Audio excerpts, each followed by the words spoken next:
Shana tova uvorechet tiskrou les shanim rabot neimot vetovot.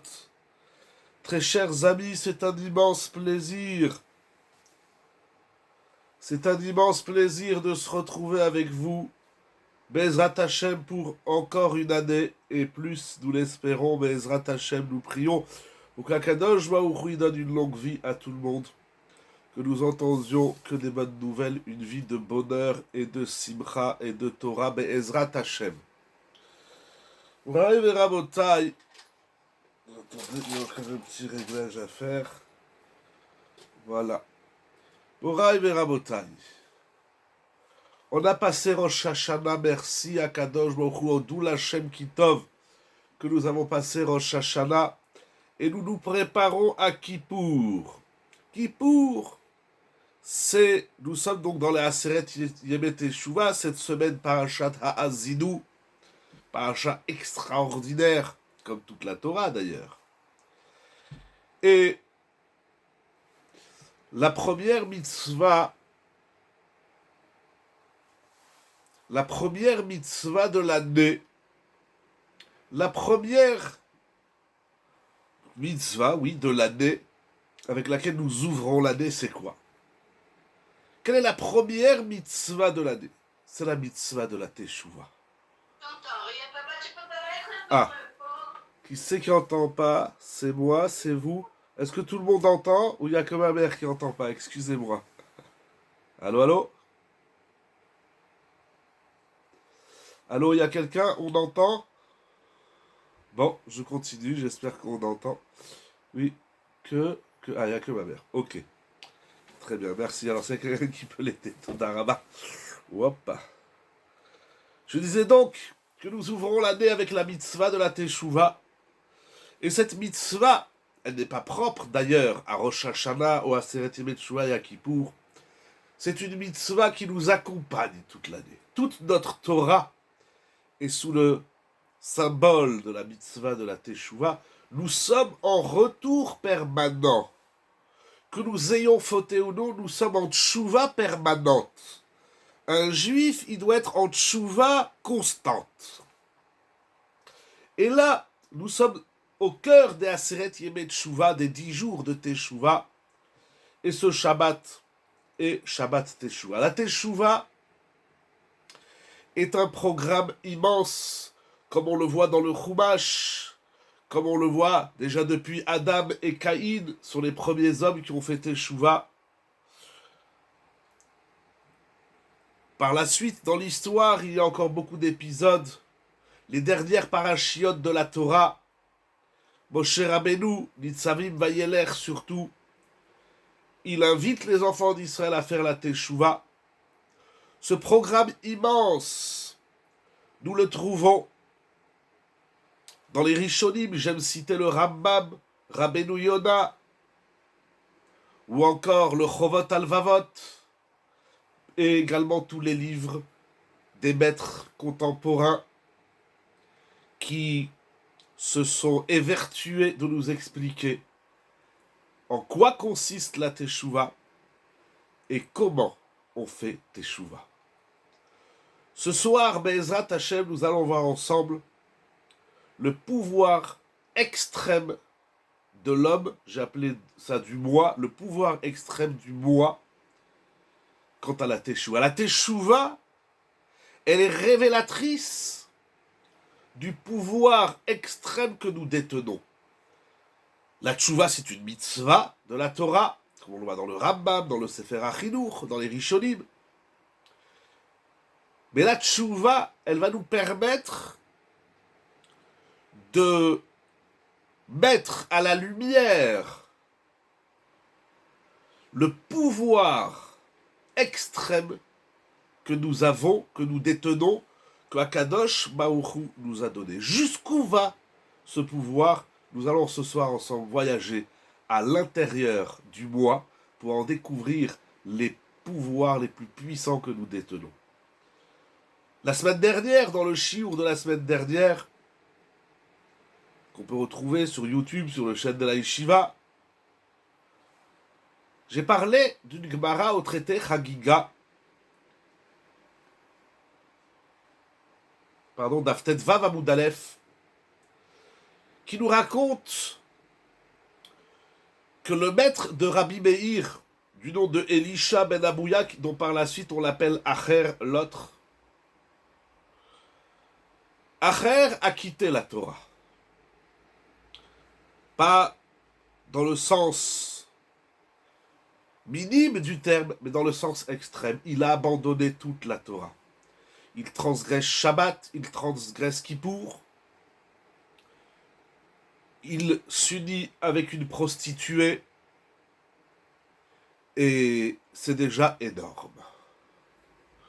Pourquoi et comment? Il faudra qu'un jour nous revenions sur l'épreuve qu'il a eue, qui l'a conduit à cela. Mais ce n'est pas le sujet. C'est perturbant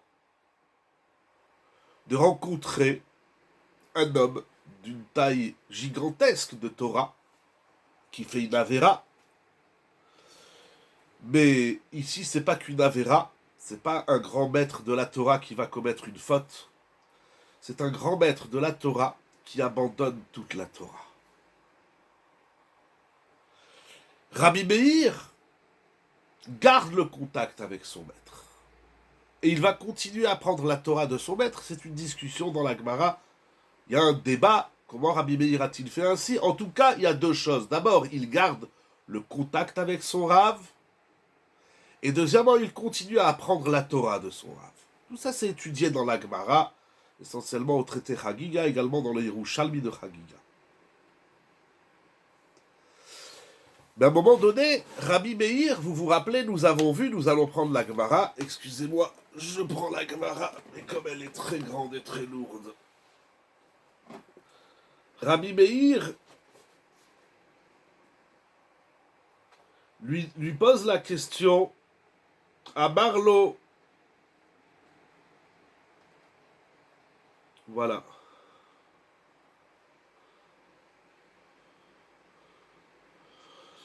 Parce que Acher donne un enseignement à Rabbi Meir et lui dit des ustensiles en verre, bien qu'ils se soient brisés, on peut les réparer. Et donc, de même, un Talmid Chacham, un érudit en Torah, même s'il en arrivait à fauter grandement, il peut se corriger. Donc, Acher lui-même dit à Rabbi Meir que un grand maître de Torah, un Talmid Chacham qui a fauté, il peut corriger, il peut revenir. Ce sur quoi Rabbi Meir rebondit et lui dit, mais alors toi, Rabbi, que maintenant tout le monde t'appelle Acher, Afata, Chazor Becha, alors toi aussi fais tchouva. Toi-même tu m'enseignes qu'un Talmid Chacham qui a fauté, il peut corriger sa faute.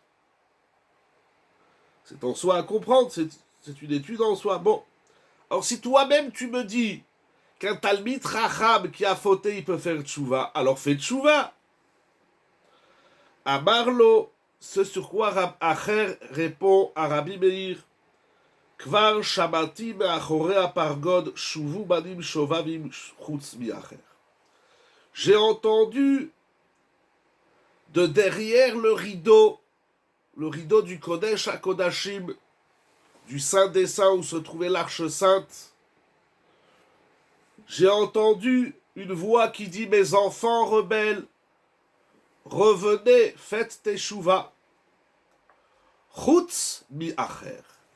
Excepté acher. Donc, vous vous rappelez, on a vu cette Gemara, on ne va pas revenir sur les idées extraordinaires qu'on a vues la semaine dernière, nous allons voir des nouvelles, Be'ezrat Hashem. Donc, le Rav ici qui s'est détourné de la Torah, Acher donc, dit à Rabbi Meir, c'est vrai que tout le monde peut faire tchouva sauf moi. Et pourquoi moi je ne peux pas faire tchouva? Parce que comme ça, il y a une voix céleste qui émet depuis le Kodesh HaKodashim. Excusez-moi, je vais éteindre le ventilateur qui m'envoie de l'air frais. Voilà, j'ai entendu donc une voix céleste qui dit, qui invite tous les rebelles, tous les fauteurs à faire teshuva, mais cette voix dit clairement excepté Acher. Tout le monde maintenant connaît cette Gemara, Baruch Hashem. Nous l'avons dit la semaine dernière et nous la répétons.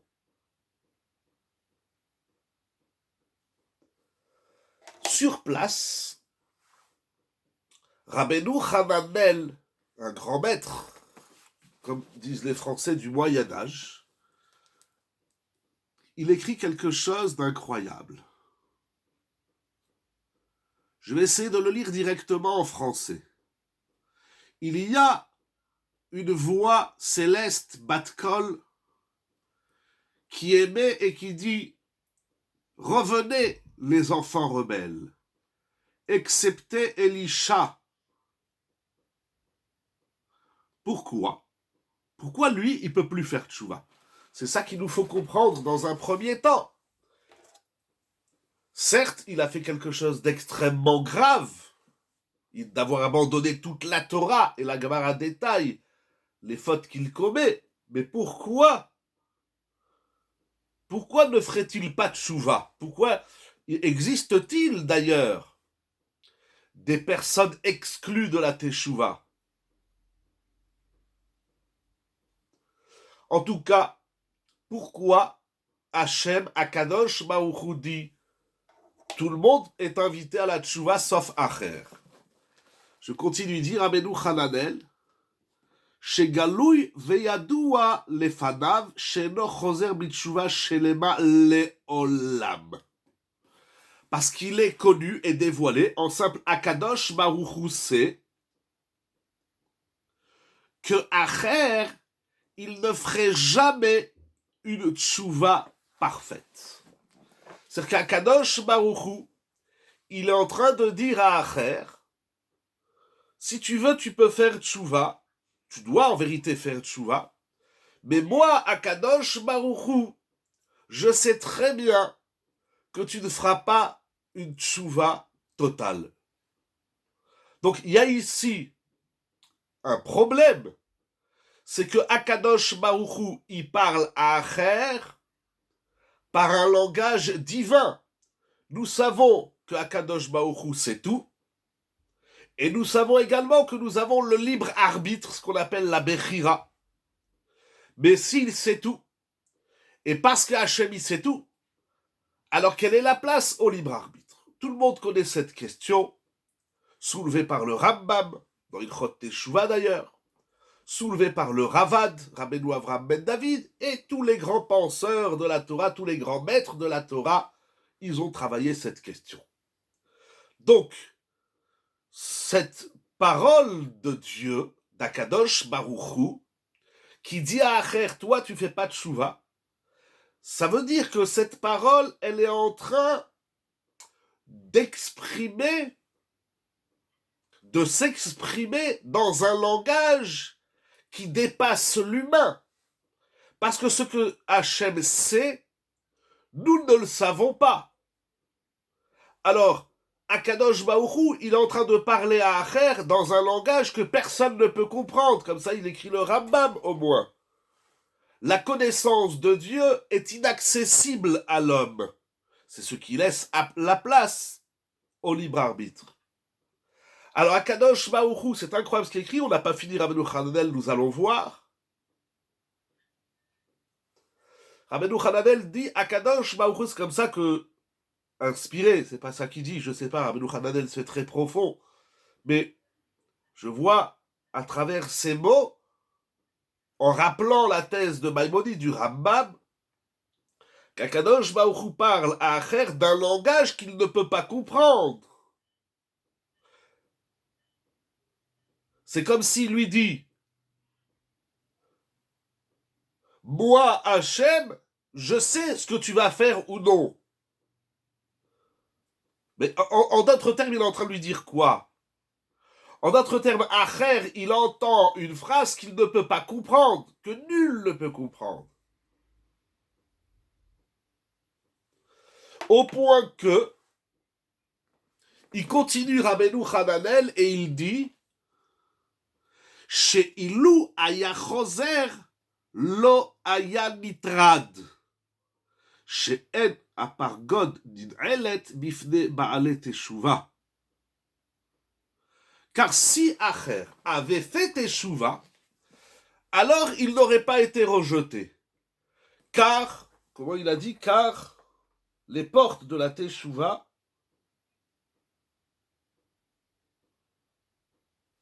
ne sont pas fermées. Qu'est-ce qu'il dit, Rabbi? Il est en train de dire un truc incroyable. Akadosh Baruch Hu lui dit à Acher, moi, dans mon langage, Kaviachol, si on peut ainsi dire, selon mes critères, selon les éléments du divin, je sais très bien ce que tu vas faire. Mais sache que, en vérité, si tu fais tchouva, même si ta tchouva n'est pas pleine, complète, je t'accepte. Akadosh Baruch Hu, il est en train de dire à Acher, j'ai déjà dit, celui qui a étudié le Rambam, il le sait sans que je le dise, qu'il existe plusieurs niveaux de tchouva. Il y a la tchouva shelema, la tchouva gemura, la tchouva complète, la tchouva entière, la tchouva finie. Tous ces mots que le Rambam explique. Acher, il a une grande qualité, mais sa qualité, c'est son défaut. Il n'aime pas les exercices imparfaits et incomplets, surtout. Pas imparfaits, mais incomplets. Akadosh Baruch Hu, tu es en train de me dire que je peux faire tchouva, mais ma tchouva, elle ne sera pas complète. Donc, en vérité, Akadosh Baruch Hu, il n'a jamais dit à Acher ne fais pas tchouva. Il n'existe pas de fauteur tout aussi bas, vil, nul, pourri qu'il est, qui ne peut pas faire tchouva. Ça n'existe pas. La tchouva, elle est donnée à tout le monde. Mais dans quel niveau de tchouva? Par exemple, je vais vous donner un exemple. Le Rambam, il avait une quête de perfection. Voilà, je dis c'est sa qualité, mais j'aime dire que les perfectionnistes sont des gros malades. Parce que tant qu'ils n'arrivent pas à la perfection, ils ne sont pas contents de ce qu'il fait et c'est dramatique. Je vais vous donner un exemple. Le Rambam écrit, inspiré de la Gemara, que la meilleure tchouva, la tchouva meoula, je crois que c'est ces mots, ou gmura ou shlema, j'ai oublié, Mechila, j'ai pas le livre là sous les yeux, c'est lorsqu'un homme il fait tchouva de ses fautes, de sa faute, lorsqu'il a la même énergie qu'il avait lorsqu'il a fauté. C'est-à-dire, prenons un monsieur, une madame de 30 ans qui font une avéra. À 30 ans, 40 ans, on est dans la fleur de l'âge, dans l'énergie de la vie. Donc lorsqu'ils font une avéra, c'est avec toute l'énergie de leur être. La meilleure tchouva, c'est lorsqu'ils font tchouva à 30 ans. Parce que si monsieur fait tchouva à 90 ans, quand de toutes les façons il n'a plus la force de faire la avéra, quand il n'a plus la pulsion du désir de la avéra aussi puissante, on comprend bien que sa tchouva, elle n'est pas au top, il écrit le Rambam. Akadosh Baruch Hu, il va accepter sa tchouva. Tu fais tchouva à 90 ans, Akadosh Baruch Hu, il accepte ta tchouva, même si ce n'est pas avec l'intensité de l'énergie de la faute. Le mieux, c'est de faire tchouva à 30 ans. Le mieux, c'est de faire tchouva avec la même force que tu as utilisée dans la Avera, tu l'utilises dans la tchouva. Mais si tu n'as pas fait ça, tu fais tchouva à 90 ans juste avant de mourir ou à 100 ans, la tchouva, elle n'est pas top, mais elle est acceptée. Dans la tchouva, comme dans toute chose dans la Torah, c'est pas blanc ou noir, oui ou non, il y a des niveaux. Il y a des niveaux. Acher, il entend d'Akadosh Baruch Hu un discours divin. Certes, Acher, c'est un grand homme. Baruch ata Adonai Eloheinu melech haolam shakol yamid baro. Mais le Rambam dit en tout cas que personne ne peut comprendre et personne ne peut avoir accès à la connaissance divine. Donc si Hachem sait que tu vas faire tchouva ou pas, ça te regarde pas. Ah, mais si ça me regarde pas, pourquoi Kadosh Baruch Hu, il me le dit? Parce qu'en vérité, Akadosh Baruch Hu, il est en train de me dire, selon les règles qui se passent là-haut dans le ciel, ta tchouva, elle est médiocre, ou en tout cas, elle n'est pas complète. On va pas dire médiocre, elle n'est pas complète. Ben alors pourquoi tu me dis quelque chose que je peux pas comprendre? Parce que justement, je veux te dire que ce qui se passe là-haut, ça te regarde pas. Ah, tu as entendu derrière le rideau, il fallait pas entendre. Il fallait pas entendre. Qui c'est qui t'a autorisé d'entendre qu'est-ce qui est dit là-haut? Akadosh Baruch Hu, il a jamais appelé Elisha et lui dire viens, j'ai quelque chose à te dire. Comment peut-il entendre Akadosh Baruch Hu alors que la faute nous éloigne d'Hachem? Pouf, quelle question. Bah.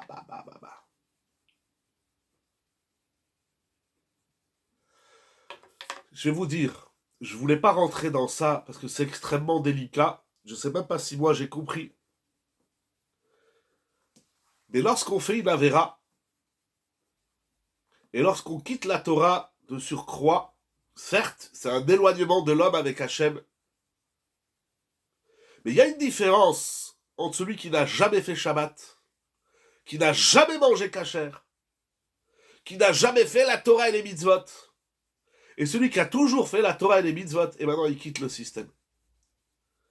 La faute de celui qui n'a jamais connu le système, c'est pas la même faute que celui qui était dans le système et il est sorti du système.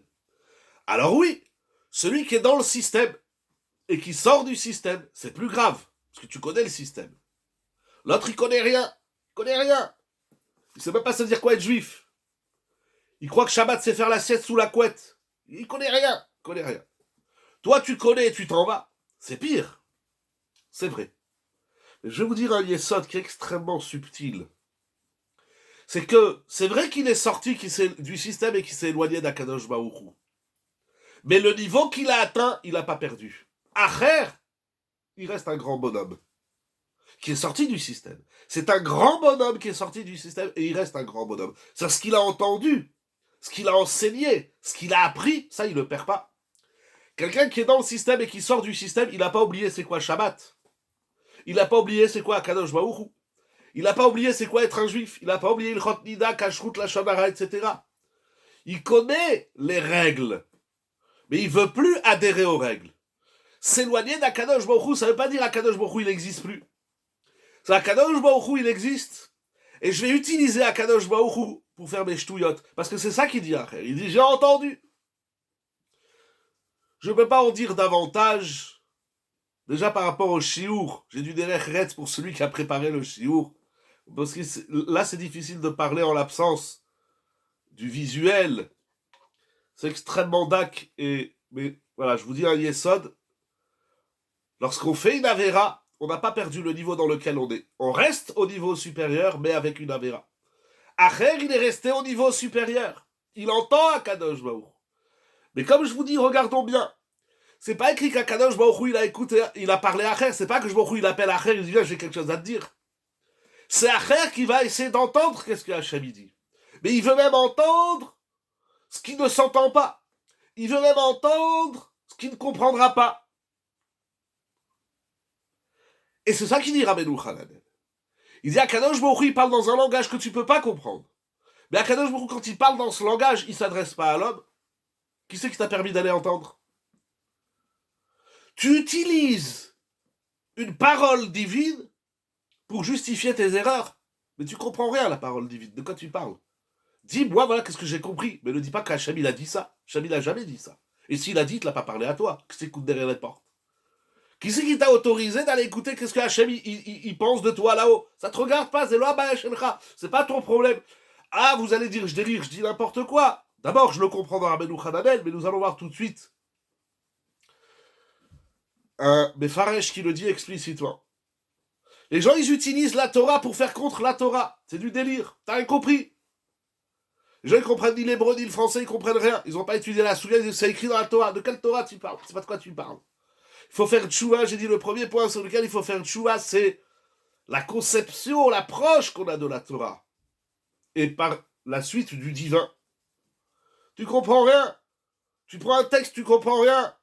De quoi tu parles? Tu sais même pas de quoi tu parles. Les gens, ils viennent, ils ont des questions. Pourquoi Dieu, il fait comme ci? Pourquoi Dieu... De quoi tu parles? Tu sais même pas de quoi tu parles. Ok, je ferme la parenthèse. On n'est pas là pour s'exciter et faire du moussard. Donc, Acher, il va utiliser une parole inaccessible pour justifier son choix. Alors, Rabbeinu Hananel, il lui dit, mais, malgré bien gré ce que tu as entendu, tu peux quand même faire tchouva. Ah, toi, tu veux faire qu'une tchouva parfaite? C'est pas ton problème. Tu peux pas tout faire, fais au moins un peu. Non, moi, si je fais pas tout, je fais rien. C'est du délire. Je vous donne un exemple. Moi, quand je reçois des couples qui se disputent, qui veulent divorcer, etc., j'attendais, il y a quelque chose que je comprends pas. Ok, entre vous, il y a des choses qui vont pas, mais il y a des choses qui vont. Alors qu'est-ce qu'ils me disent? Oui, il y a des choses, il y a des domaines, ça va. Mais comme il y a des domaines, ça va pas. Alors on divorce. C'est quoi ce délire? Tu crois qu'il y a un couple qui va bien à 100%? Ça n'existe pas. El Kasdavar Baolam, ça n'existe pas. Regardez depuis Adam, Noach, Moshe, Aaron, Avidou, Shlomo, ça n'existe pas. Ça n'existe pas. Non, moi, si dans mon couple, c'est pas du 100%, CENT, alors ça finit en SANG, Chasve Khalila. Qu'est-ce que tu fais? Le chinour. Si mon enfant, il n'est pas le premier de la classe, je l'aime pas. T'es un taré, t'es un malade. Si ma femme, elle m'a pas repassé ma chemise du 100%, c'est quoi ce délire? C'est quoi ce délire? Ça n'existe pas le 100%. C'est le cas d'avoir Baolam. Alors, Acher, il est en train de nous faire croire, là il est dans un fantasme, il est en train de nous faire croire que puisque tu peux pas faire une chouva entière, alors ça sert à rien de faire une demi-chouva. C'est du délire complet. Tu peux pas faire toute la Torah pour 1000 raisons qui sont fausses de toutes les façons, on a déjà vu ça. Sois un bon juif là où tu peux être un bon juif. Non, comme je peux pas faire Shabbat, alors je mange du cochon. Quel rapport? Mange la viande Chalak Bet Yosef. Mange la viande la Béadrine. Tu fais pas Shabbat? Ah ben alors on verra, on va t'appeler. Tu pourras pas monter au Sefer Torah, etc. Mais tu peux manger kasher. Mange kasher.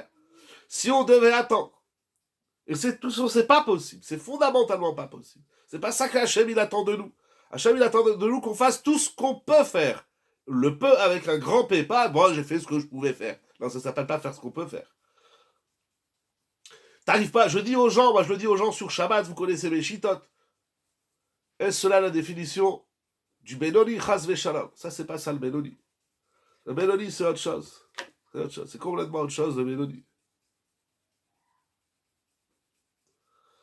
C'est autre chose. Il y a des gens, ils peuvent pas faire Shabbat tout de suite. C'est très difficile. Peut-être ils pourraient. Des fois, il y a des réalités, on peut pas. Alors, fais Shabbat un quart d'heure, qu'est-ce qu'il y a? Fais Shabbat le vendredi soir, Shabbat matin, tu vas travailler à 10h. Où se situe la grandeur de Acher, malgré les fautes? Notamment, déjà tout à l'heure, vous avez dit, il entend Akadosh Baruchou. Il entend Akadosh Baruchou. C'est pas ça le mélodie. La grandeur de Acher. Ah, le problème de fond n'est-il pas de basculer de l'autre côté du Pargone, justement? C'est-à-dire que là, si vous voulez renvoyer votre question, parce que le temps que je m'approche du téléphone, j'ai pas eu le temps de tout lire, c'est de passer de l'autre côté du Pargone. Oui, alors en vérité, le temps que vous renvoyez, je lirai la suite, au sens où en effet, l'humain est limité. Alors, moi, je vais dire ce que vous dites, mais à l'envers. Moi, d'ici, je vois le pouvoir du moi. La tchouva, le pouvoir extrême du moi. Ça veut dire dans cette limitation de l'être, il y a un pouvoir extrême. Quand on dit qu'on est limité, ça ne veut pas dire qu'on est un petit poids. Et ça ne veut pas dire que... Regardez, je vous donne un machal.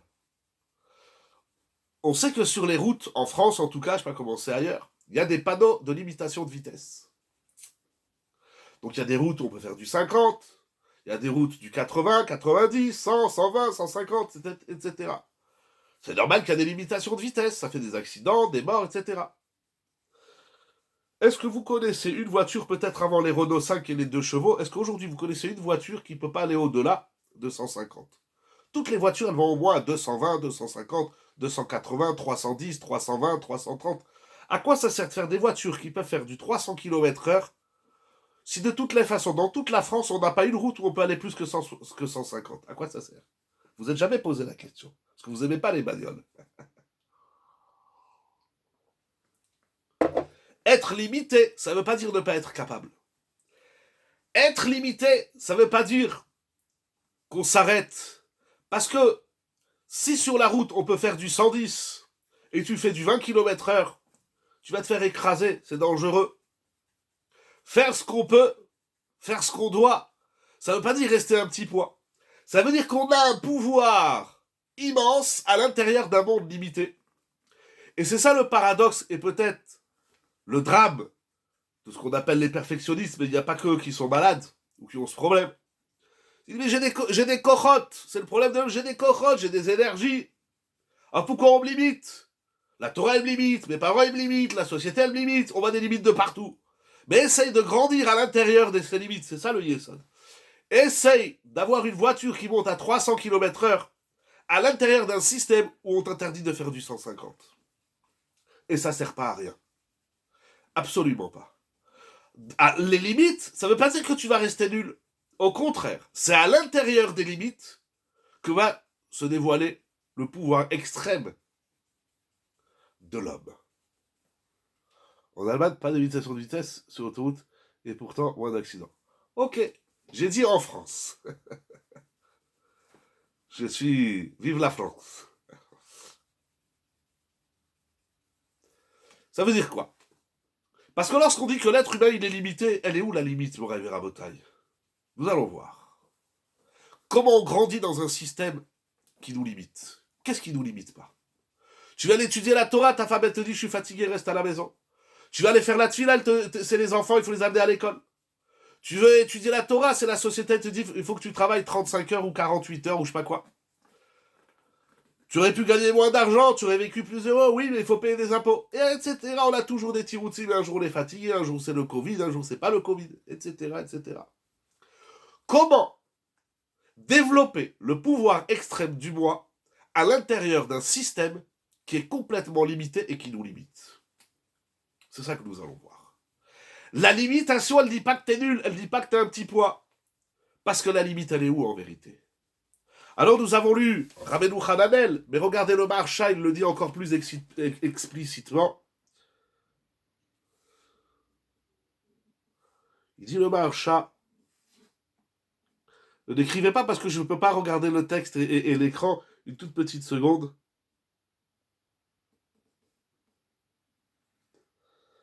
Je ne le trouve plus. Ah. Voilà. Il dit le Maharsha. Acher, il a dit, j'ai entendu donc cette voix céleste qui vient du Kodesh à Kodashim et qui dit tout le monde peut faire tchouva sauf mais Acher, excepté Acher, il dit le Maharsha. Ou bihu, hu lo haya lo leashgiach bekach. נורא מהיום. לא היה לו להשגיח בכך. Il n'aurait pas dû tenir compte de ce qu'il a entendu. Vous entendez? Akadosh Baruch Hu, il te dit ne fais pas de tchouva. Je la veux pas ta tchouva, elle est pourrie. Elle n'est pas complète. Ça me regarde pas. Akadosh Baruch Hu, moi dans la Torah c'est écrit je peux faire tchouva, je fais tchouva. Qui a autorisé Acher d'entendre ça et d'y croire? C'est Nora Ve'ayom, c'est incroyable ce qui est écrit entre Rabbeinu Hananel et le Maharsha. C'est tout simplement incroyable. Pourquoi tu entends des choses? Les gens ils disent, ils entendent du Lachon Hara, ils entendent... Après ils sont malheureux, ils entendent les infos. Qui c'est qui t'a permis d'entendre? Et si tu as entendu, ben fais comme si tu n'as pas entendu. Il n'aurait pas dû tenir compte de ce qu'il a entendu. Vous entendez qu'est-ce qu'il dit le Maharsha? Ça veut dire ça. Ça veut dire que même si, et peut-être rester figé sur son épreuve, j'ai dit je ne veux pas parler de l'épreuve, parce que est-ce que c'est l'épreuve qui a... Ça a l'air que c'est l'épreuve qui a suscité cet emprisonnement de Acher. Il s'est emprisonné dans quelque chose. Je ne veux pas parler de ce sujet, parce que c'est dommage, on va l'abîmer, c'est encore un autre sujet qui est débattu dans les Mefarshim, dans la Gemara, dans les Chazal. Quelle que soit l'épreuve. En vérité, vous savez quoi? Quelle que soit l'épreuve, quelle que soit la raison, quelle que soit la parole que tu entends, quand bien même elle viendrait d'Akadosh Baruch Hu, rien, R-I-E-N, Klum, ne peut te limiter. Même Akadosh Baruch Hu, s'il te dit stop, Tu me dis, moi, je continue. Bien sûr, quand on est dans le Tov, quand on est dans le chemin de la Torah. Mais Akadosh Baruch Hu, il m'a dit, ne fais pas de chouva. Et ben, le marchand, il dit à la fois, et pourquoi tu as écouté Akadosh Baruch Hu? Comment ça, pourquoi j'écoute Akadosh Baruch Hu? Mais toute la Torah, c'est écouter Akadosh Baruch Hu. Oui, mais si Akadosh Baruch Hu, il te dit, ne fais pas la Torah, quelle que soit la... Maintenant, ne me demande pas alors pourquoi Akadosh Baruch Hu, il te l'a dit. C'était... Moi, je ne veux pas essayer de comprendre pourquoi Akadosh Baruch Hu, il a dit. Qu'est-ce qu'Akadosh Baruch Hu, il dit? C'est pas ça le plus intéressant. Dans le monde des humains, c'est pas intéressant de savoir qu'est-ce que Hachem, il dit. Dans le monde des humains, c'est intéressant de savoir qu'est-ce que les hommes, ils entendent. C'est la paracha de cette semaine. Ha'azinu ha-shamayim va'adamera vetishma ha'aretz imrefi. Les ha'azin venishmoa. Qu'est-ce que tu entends? Qu'est-ce que tu entends? Qu'est-ce que tu as le droit d'entendre? Et qu'est-ce que tu dois refuser d'entendre? Et qu'est-ce que tu dois éloigner quand bien même tu l'as entendu? Qu'est-ce que Hachem, il a dit? C'est pas ton problème. Hachem, il parle avec Moshe. Vaïdaber Hachem el Moshe. Vayober Hachem el Moshe. Après Moshe, il répète au béni Israël. Nous, on ne sait pas qu'est-ce qu'Hachem, il a dit à Moshe. Comment il a dit? Pourquoi il a dit? Ça ne nous regarde pas. Hachem, il parle à Moshe. C'est pas ton problème. Qu'est-ce qu'Hachem, il a dit à Moshe? Oui, mais est-ce que Moshe, il a compris? Monsieur, c'est lo abaya shelcha. Toi, ton interlocuteur, c'est Moshe Rabbeinu, point barre. Zéou. On est à la fin de Devarim. Moshe Rabbeinu dit à Azinu. Qu'est-ce que tu entends? Qu'est-ce que tu as le droit d'entendre? Comment tu vas l'entendre? Et plus que ça, il y a des choses que tu as entendues, mais tu dois faire comme si tu ne les as pas entendues. J'ai rien entendu.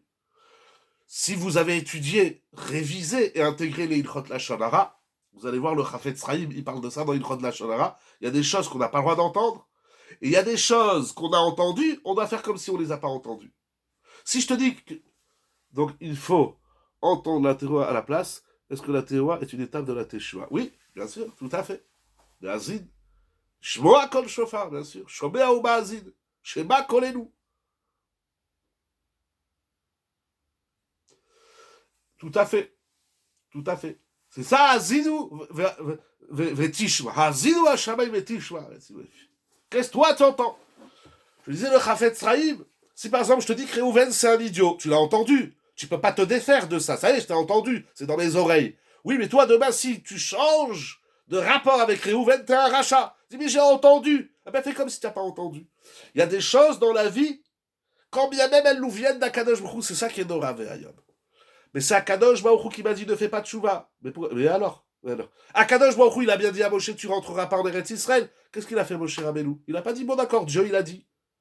Dieu, il a dit, voilà, nous on n'est pas, c'est pas ça notre culte, c'est pas ça notre religion. Je ne vais pas vous parler de Yona, on en parlera à Blineder à Kippour, à la Yeshiva. À Kadosh Baruch Hu, il dit à Yona, tu vas à Ninvé, tu vas leur dire que dans 40 jours, je détruis la ville. Qu'ils fassent tchouva. Yona, il se sauve. Va Ivrach, Yona, Minifne Hachem. Ok, Hachem t'a dit, ok. Ah, alors quand est-ce que c'est une désobéissance qui suscite une sanction? Et quand est-ce que... Je sais pas pourquoi je suis rentré là-dedans. Là-bas, c'est différent, c'est une névoie. Mais, tout au moins, on doit s'interroger. Est-ce que j'ai bien entendu la parole d'Hachem? Si je l'ai entendu, première question, est-ce que je devais l'entendre? Les gens me disent, moi j'écoute un shiur de tel rave. Qui c'est qui a dit que tu as bien fait? C'est de ce rave que tu dois entendre la Torah, c'est sûr. Parce qu'il est à la mode, parce qu'il fait plus de folklore, parce qu'il fait plus de... Qui sait, c'est ça la Torah que tu dois entendre? Qui c'est qui t'a permis? Moi, les gens, ils viennent me poser des questions. Pourquoi tel rave, il a dit ça? Qu'est-ce que j'en sais, moi? Pourquoi tu l'as écouté? Qui c'est qui t'a dit d'aller l'écouter? Je parle pas des rabbanim clowns, je parle pas de ça. Je parle pas des faux rabbanim, même un vrai rab, même des bons rabbanim. Mais c'est pas pour toi. C'est pas de ton niveau, c'est pas de ta sensibilité, c'est pas comme ça que tu vas évoluer. Je le connais, je sais très bien que ce qu'il va dire, ça va t'énerver, ça va t'éloigner de Dieu. Voilà, continuons, moi, le Rabotai.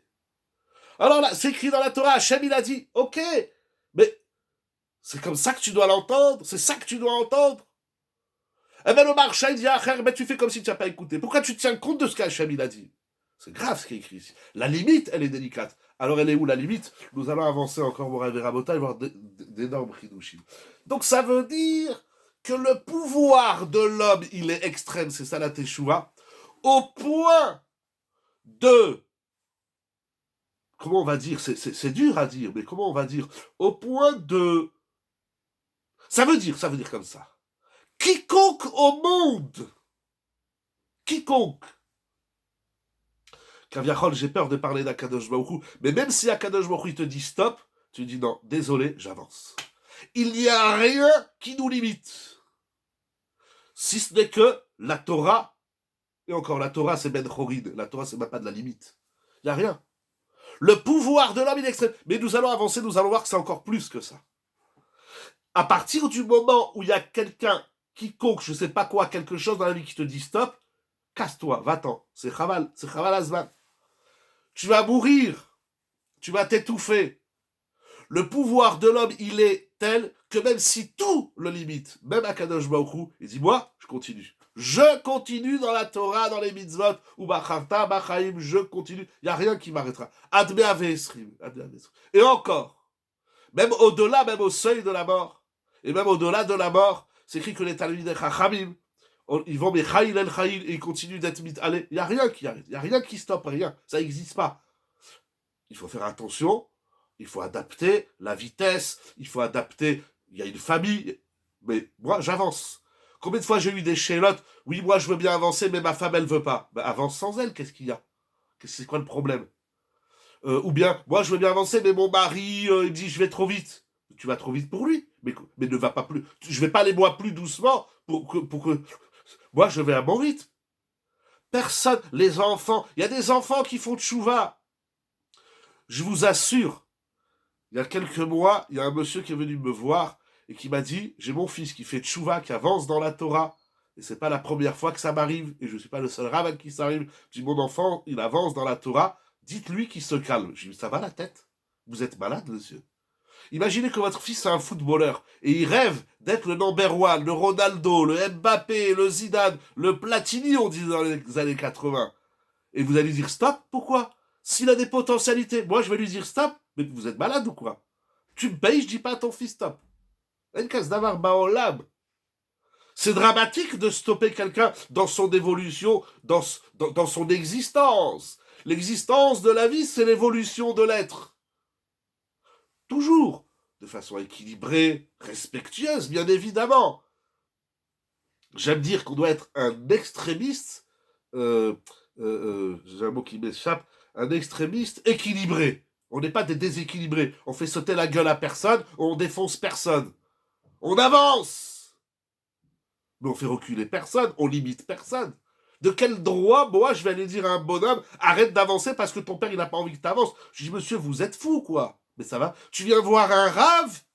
C'est comme si ton fils, il est en fac de médecine, 8e année, et tu vas voir le doyen de la faculté, tu lui dis, monsieur, dites à mon fils qu'il n'arrive pas à la 10e année. Il dit, mais monsieur, t'es fou, quoi? Il est au bout, là. Tu es malade ou quoi? De quel droit on limite?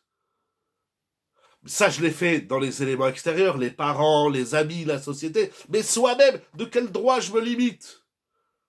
Je dis pas qu'il faut aller étudier 24 sur 24 et qu'il faut faire que ça. Il y a les réalités de la vie, il y a le travail, il y a la famille, il y a les loisirs, il y a le repos. Tout ça, on tient compte dans la Torah de tous ces éléments. Mais on ne se limite pas dans l'évolution de notre être. Le pouvoir extrême de l'homme, c'est ça la tchouva, c'est de prendre conscience qu'on a un pouvoir extrême et que rien ne m'arrêtera. S'il y a quelque chose qui m'arrête, c'est que j'ai pas envie. J'ai envie de rester un bon petit juif, du dimanche ou du samedi. Mais c'est pas ça la tchouva. La tchouva, c'est pas arrêter de faire des avérotes ou de faire des mitzvot.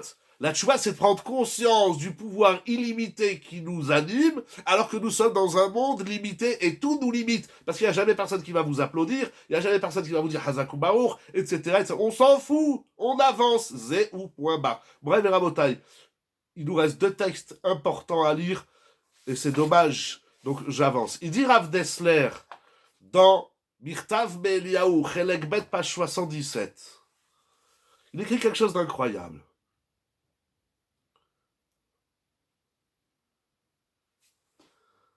Regardez le pouvoir extrême de la tchouva, la lecture de Rav Dessler. Incroyable.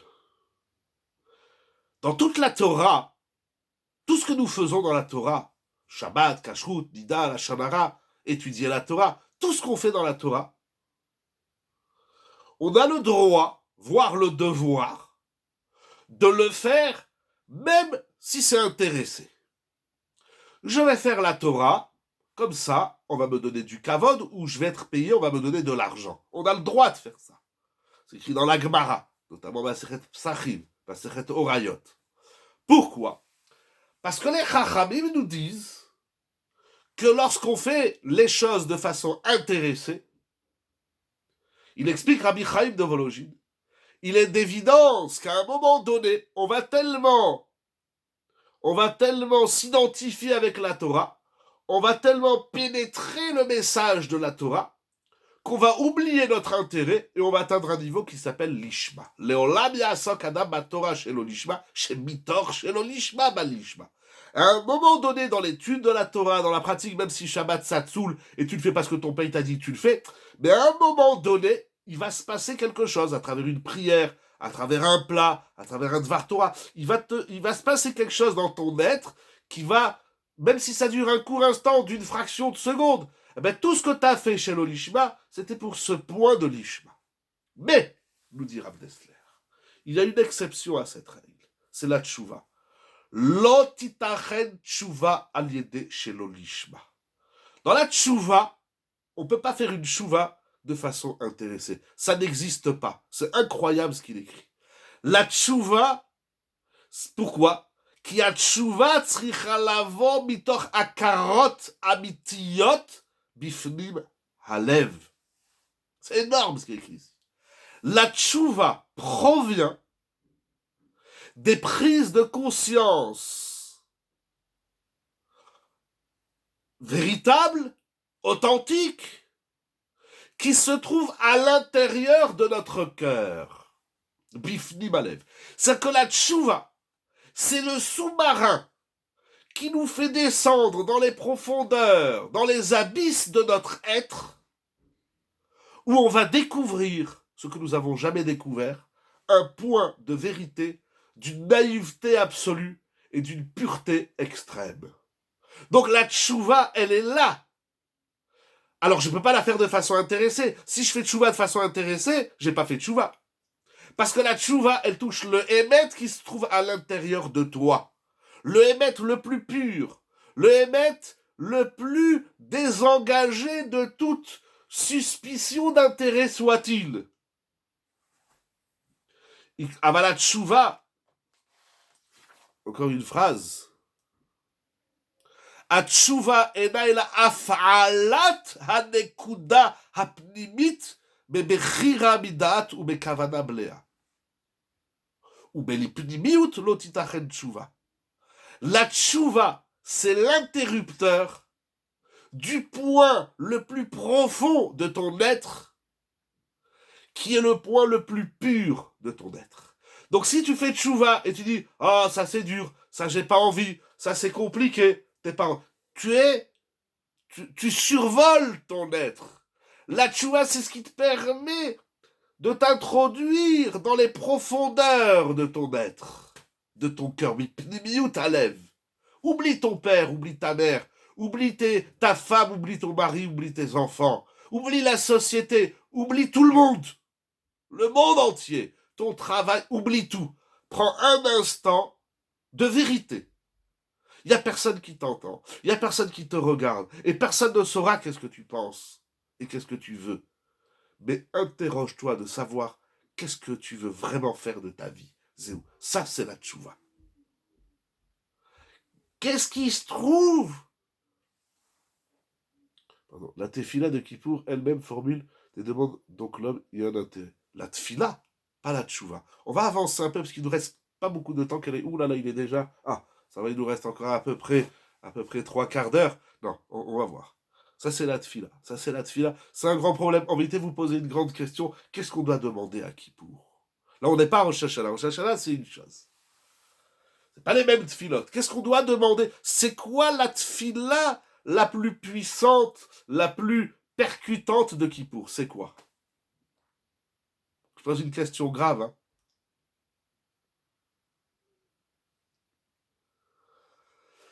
Alors, personne veut tenter une réponse. C'est quoi la tfila la plus moi de Kippour? Toutes, toutes, c'était à Rosh Hashanah.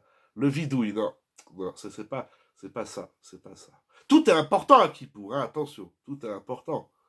Il n'y a pas plus, moins, mais c'est quoi la tfila la plus, celle qui nous permet de révéler le plus notre être? Attention, c'est une question piège. Alors, du voyageur, la tfila Chazak. Chazak du voyageur, Moussaf. Moussaf. Non, il faut que si vous me donnez tout ça comme réponse, c'est que je n'ai pas bien expliqué qu'est-ce que je voulais dire. Il faut que je recommence tout le chiour. Non, c'est rien de tout ça. Non, en vérité, c'est tout ce que... non, je vais le dire différemment. En vérité, toutes les réponses que vous avez données, elles sont bonnes. Pourquoi? Parce que c'est intéressant, il y en a un qui se retrouve dans le vidouille, il y en a un qui s'est retrouvé dans Moussaf, etc. J'ai pas retenu tout ce que vous avez écrit. Donc ça veut dire quoi? Ça veut dire qu'en vérité, toutes les réponses sont bonnes, ça veut dire quoi? Ou pas bonnes, ça veut dire quoi? La meilleure tchouva, la Neila. Oh, on va parler de la Neila. On va parler. C'est là où tout le monde se réveille, elle n'aura Alila, ça y est, c'est bientôt fini Kippour. C'est pourquoi la Neila, c'est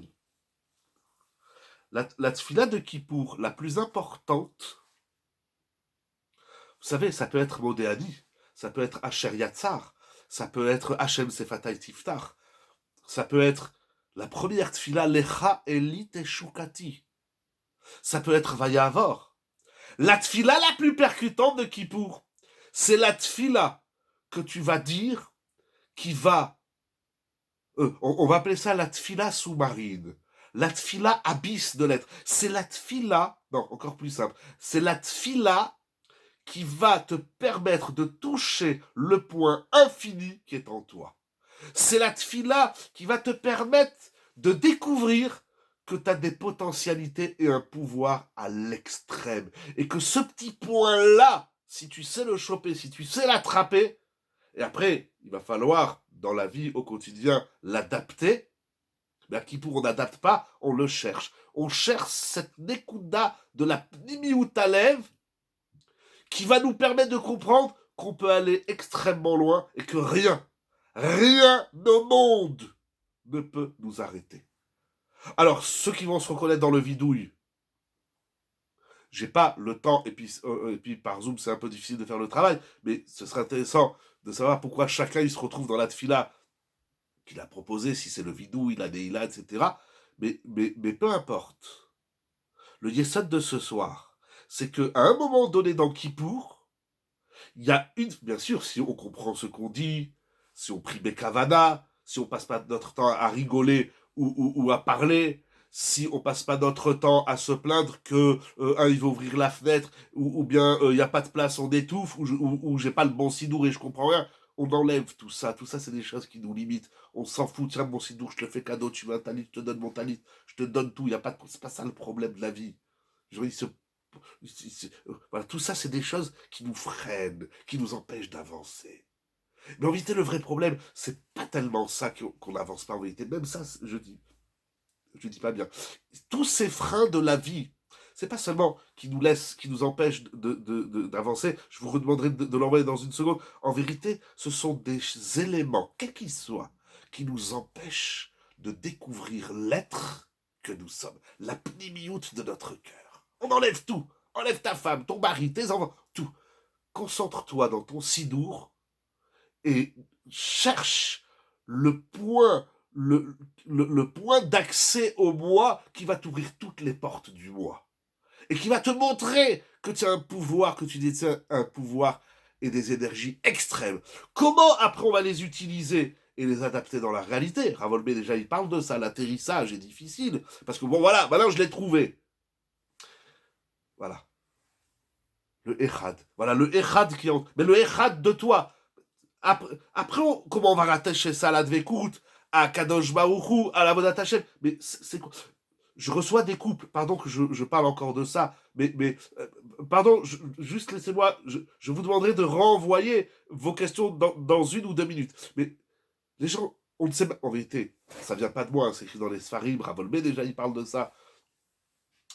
Merci Ravolbé, à la Shalom, Zechuto Yagad Alelu, mais est-ce qu'on sait vraiment ce qu'on veut de notre vie?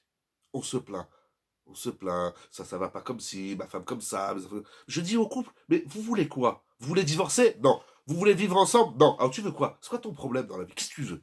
Dis-moi qu'est-ce que tu veux?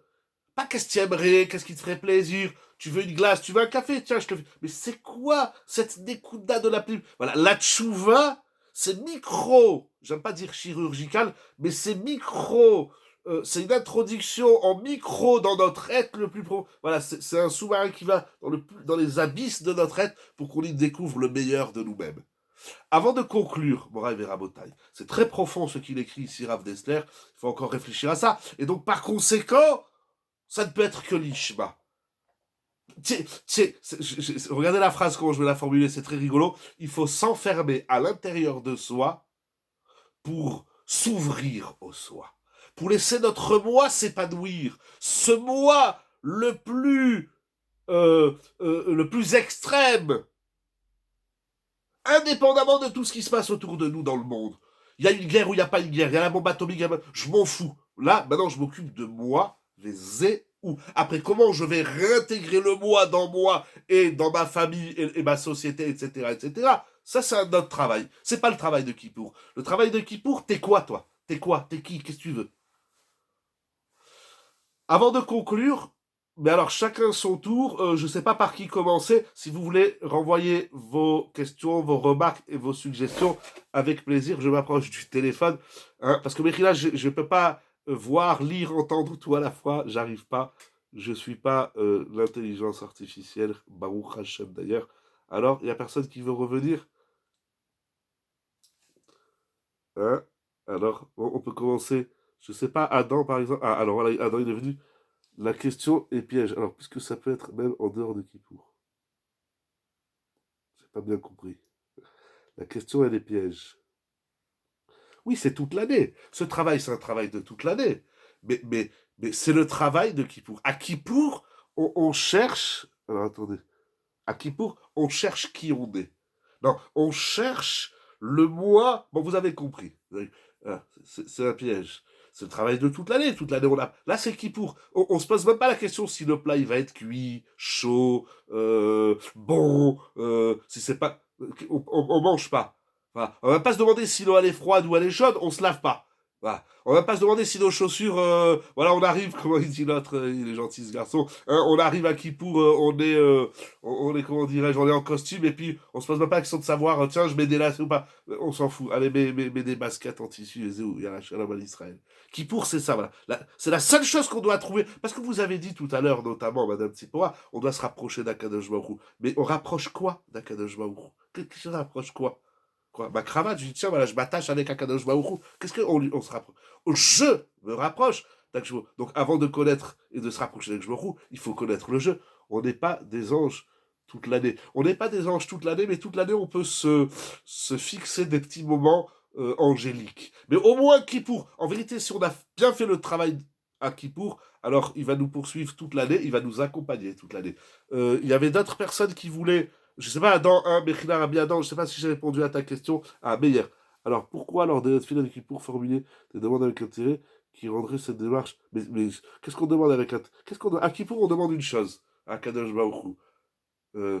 Bechol Ladou, Selach Ladou et Kaper Ladou. C'est tout ce qu'on lui demande. Selicha, Mechila et Kapara. C'est tout ce qu'on lui demande.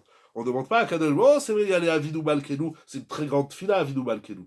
C'est vrai, c'est vrai. Mais peut-être que c'est là-dedans qu'on doit se retrouver. Je sais pas où, ou je sais pas où. C'est chacun, c'est personnel. Il y en a un, quand il va entendre Lecha Eli Teshu Kati, paf, il s'ouvre. Il y en a, c'est à la fin quand ils vont entendre Nora Lila. J'ai vu toutes les suggestions. En même temps, on a fait le Sidour de Kippour. Tout le monde dort. Il y a quelqu'un qui a dit Moussaf, c'est extraordinaire. Je me rappelle pas qui dans les noms, le temps que je dise le nom, etc. C'est extraordinaire parce que Moussaf, c'est l'après-midi, tout le monde dort. Alors, c'est le Gadol qui dort. Bref, bon, peu importe, il faut se retrouver quelque part à Kippour. Voilà. Voilà. Alors pour finir, Morav et Rabotin, je crois qu'on a pas répondu, Chazvé Shalom, à toutes les questions, mais je crois que vous avez eu la possibilité de les formuler. Alors attendez, parce que c'est tout petit moi dans mon téléphone. Voilà, bon, Chazak ou Baruch. Alors Morav et Rabotin, je voudrais juste terminer avec une phrase, parce que... Ah oui, il y a deux phrases, Mechila, deux phrases. Je dis vraiment des phrases parce que je ne vois jamais le temps passer.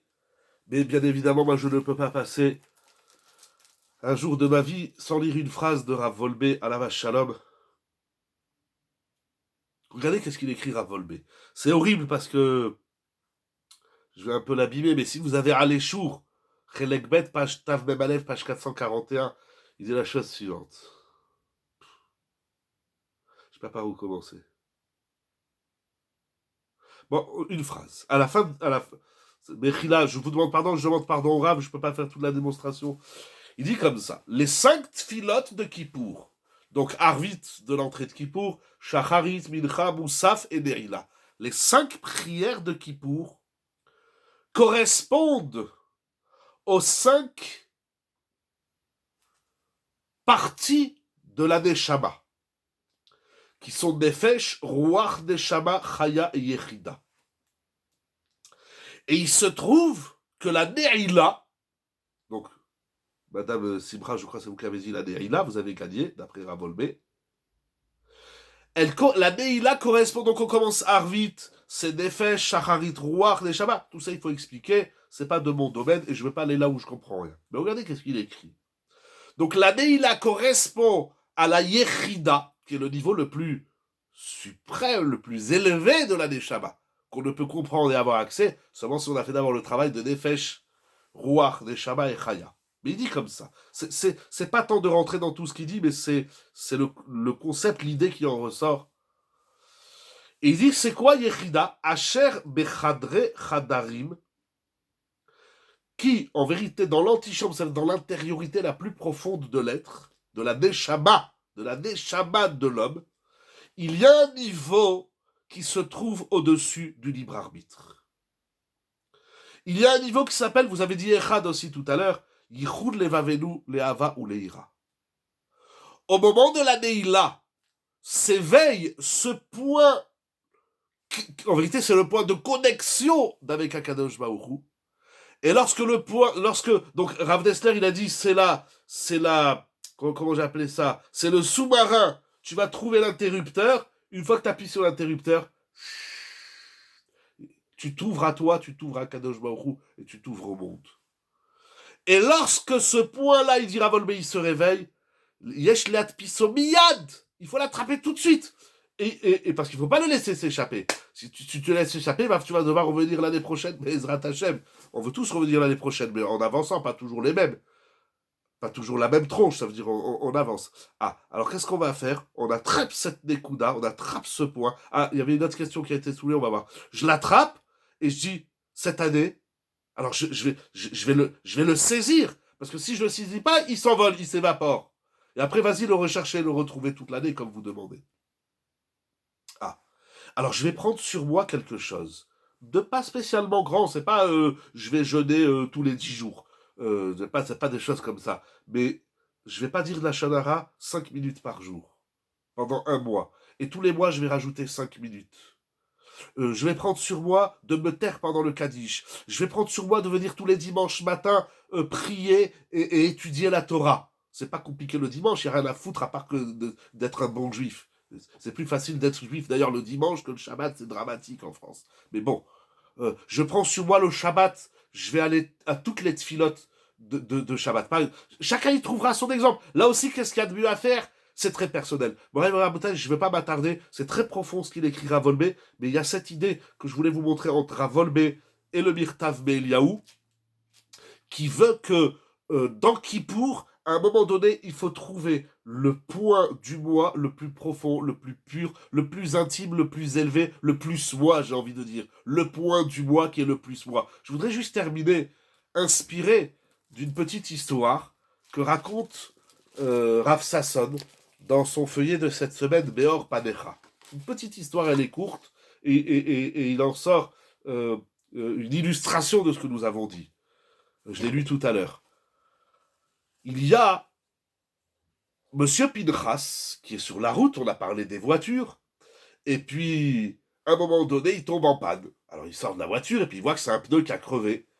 Alors il s'énerve sur le pneu, et sur la voiture, et il n'arrive pas à changer le pneu. et la voiture, elle est enfoncée dans la boue, et il parle à sa voiture, tu m'énerves, tu m'écoutes pas, lève-toi, blablabla. Ça marche pas. Ça marche pas. Et ben, il abandonne, il dit, ah ben, voilà, je peux rien faire, je peux rien faire. Bon, j'ai aucune chance de sortir la voiture de la boue. Elle est enfoncée dans le sable, dans la boue. Alors il est là, il a chaud, il en peut plus, il sait pas quoi faire, désespéré. Au bout de quelques minutes, il y a un bonhomme qui passe et qui lui dit, Pinchas, allez, lève-toi, viens m'aider, on va soulever la voiture à deux. Alors Pinchas, il dit, oh là là, tu es complètement fou. Il dit, écoute, moi j'ai essayé de soulever la voiture, c'est impossible, c'est pas parce qu'on est deux qu'on va y arriver. Alors, il lui dit, de toute façon, je sais même pas qui tu es, tu viens, tu me dis qu'est-ce que je dois faire, j'ai pas besoin de tes conseils. Il dit, tu me demandes qui je suis, mais c'est ton assurance qui m'a envoyé. Allez, lève-toi, koum, keram et tachanounim, comme ils ont dit les marins à Yona, arrête de dormir dans la cale du bateau, lève-toi, viens nous aider. Alors le bonhomme, il dit, allez, lève-toi, à deux, on va réussir à soulever la voiture, et tu vois qu'on va pouvoir l'arranger. Et c'est ce qui va se passer. Il dit, c'est vrai, tout seul, tu n'arrives pas à soulever la voiture. Tout seul, tu n'arrives pas à faire ce travail. Alors il dit, Rav Sasson, c'est le machal. Tout seul, ce travail, il est quasi impossible. De qui on doit se faire aider? Qui c'est qui va m'aider à trouver ce point le plus moi du moi qui est en moi? C'est Akadosh Baruch Hu. Donc ça veut dire qu'en réalité, à qui pour on dit Akadosh Baruch Hu, voilà le moi, je l'ai trouvé, mais il faut que tu m'aides. Et donc si on ramène ça à Acher, il sort quelque chose d'extraordinaire. Akadosh Baruch Hu, il dit à Acher, toi, tu peux pas faire tchouva. C'est ça qui est écrit dans le ciel. Mais si tu fais tchouva, je vais t'aider. Tout seul, tu n'y arriveras pas. Ta tchouva, elle sera pas shlema. Mais si tu te bouges, tu vas voir que ça veut dire la tchouva, c'est pas de revenir vers Hachem, mais c'est de ramener Hachem à nous. Est-ce que la nuance, elle est claire, mon rêve et Rabotai? Si elle est claire, je vous dis Shabbat Shalom, passez un bon kippour, que le jeûne ne nous fatigue pas, nous permette de faire ce travail, de ramener Hachem à nous. Ravolbé, il le dit dans la Tfila, c'est une idée qu'on trouve dans les Sfarim, bien évidemment. Juste, dites-moi si l'idée, elle est claire. Tchouva, c'est pas je reviens vers Hachem, tchouva, c'est je ramène Hachem à moi. Je dis Hachem, j'ai besoin de toi dans ma vie. C'est pas moi qui reviens vers toi, c'est moi, je reviens vers moi. Et à partir du moment où je suis revenu vers moi, on ramène Hachem en nous, en nous trouvant exactement. En nous, exactement. On ramène Hachem à nous. Je prends Hachem et je le mets dans le point le plus profond, le plus pnimi qu'il y a dans mon être. C'est ce qu'on appelle la yechida. C'est des niveaux extrêmes. C'est-à-dire que je me dis, moi, t'es comme ça. Si tu restes comme ça, je peux pas t'aider. Mais si tu te bouges, tu vas voir qu'au final, même moi, Kadosh Baruch Hu, je vais venir dans ton système. Voilà, Mechila, si j'ai pas répondu à aucune des questions, voilà, j'espère que, voilà, c'est l'idée que je voulais partager avec vous. Shabbat Shalom, passez un bon kippour, des bonnes filotes. Je vous demande pardon, Mikol Alev, si je vous perturbe, je vous secoue comme des cascades. Si je réponds pas à vos questions, j'espère que je manque pas de respect. Si Chazve Shalom, j'ai manqué de respect ou de Hakaratatov à l'équipe de Sage Online et Shivazoum, je vous demande Mechila et je vous dis merci. Mechila, mes chers amis, si je foire dans le respect que je vous dois, voilà, merci beaucoup, Shabbat Shalom. Mais c'est toujours un immense plaisir de se retrouver avec vous pour découvrir, aller encore plus en profondeur, bien sûr. Voilà, merci beaucoup. Merci à tout le monde, merci. Très chers amis, merci à vous tous. Je vous dis Shana Tova. Merci beaucoup, vous n'avez pas demandé Mechila. Et je vous dis à très bientôt. Passez un bon kippour, des bonnes filotes, qu'on puisse se retrouver à soi, en soi, et que nous puissions ramener à Kadosh Baruch Hu au plus profond de notre être pour avancer de façon illimitée avec des cascades de brachot, de bénédictions, des cascades de chidushim, que Kadosh Baruch Hu, il vous comble, il nous comble de toutes ces bénédictions pour nous, pour tout Israël. Passez un bon Shabbat. C'est le premier Shabbat de l'année. Non, c'est le deuxième, parce que Rosh Hashanah, c'était Shabbat. Nous sommes le deuxième Shabbat de l'année. Et Bezrat Hashem, qu'on ait une année agréable, bonne, meilleure, savoureuse, délicieuse et douce comme le miel. Shana Tova, Shabbat Shalom, bon Kippour, et à très bientôt. Les Chaim Tovim ou Shalom, pour la gloire d'Akadosh Baruch Hu Ishtamar Shelo. Kol Tuv.